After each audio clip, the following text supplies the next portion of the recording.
All right, shalom, shalom. First and foremost, I want to send all praises and glory to Kal Halayim La, Ubenawa, Yahweh, Bahashim Yahweh Shai, Bahashim, Rakah Kadash, Barakatah. Double honors to the men of the Lord who have taught us this truth for many, many years. This is your brother Kabash coming at you with another lesson, man. Yeah, man, in that day you will be willing, man. What day is that? In the day of the Lord. All right, let's pull it up. In that, day you will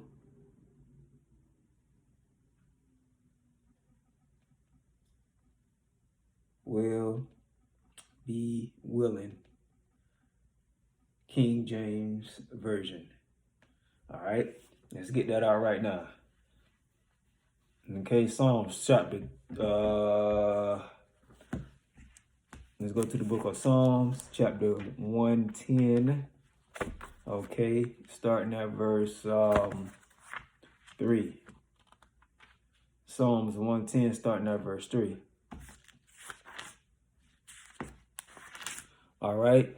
It says, "Thou people shall be willing in the day of thy power, in the beauties of the holiness from the womb of the morning, that thou hast Salakia, thou hast the dew of thy youth." In that day you will be willing, man. What day is that talking about? The day of the Most High, man. Let's go to it. In that day, the day of the Lord is darkness and not light. Okay, this is the book of Amos, chapter. We'll just read it out my phone here. "Woe unto you that desire the day of the Lord. To what end is it for you? The day, so like it, the day of the Lord is darkness and not light." And that's true. That's true. Let's just read our whole chapter. I think it was 5 and 18. I think it was. Verse 19. "As if a man did flee from a lion and a bear met him." So there's going to be no escape during the day of the Most High. All right. There's going to be no escape. Remember now, I just got through reading in 18 that the day of the Lord is the day of darkness and not light. Okay, when you're getting chased by a killer or killer animals, don't you think that's a day of darkness? Don't you think about doom and gloom that day? Thinking about if you're going to die? All right. "As if a man did flee from a lion and a bear met him." And you think you're going to escape. When you escape from that lion or whatever you're trying to run away from during that time of the Lord, you're going to run into some more trouble, man. You're not going to escape judgment. "As if a man did flee from a lion and a bear met him, or went into the house and leaned his hand on the wall and a serpent bit him." No matter where you go, what you do in that day, you will not escape the judgment of the Lord, man. All right. Let's go into another scripture, man, that talks about the day of the Lord.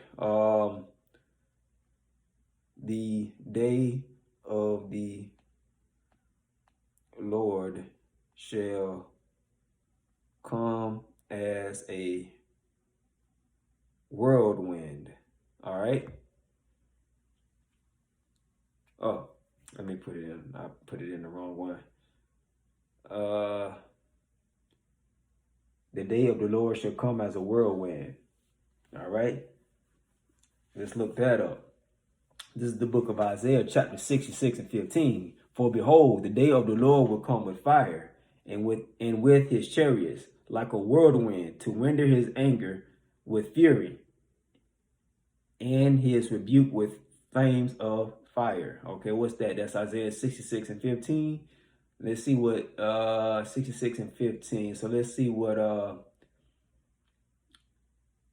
66 and 16. Okay. "For by fire and by sword will the Lord plead with all flesh, and the slain of the Lord will be many." Point blank, man.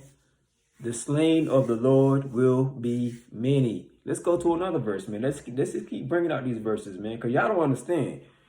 I understand that in the churches, they teach you that the day of the Lord is going to be a good time. No, the day of the Lord is not going to be a good time. The day of the Lord is a day of darkness, is a day of gloominess, man. All right. 2 Peter 3 and 10.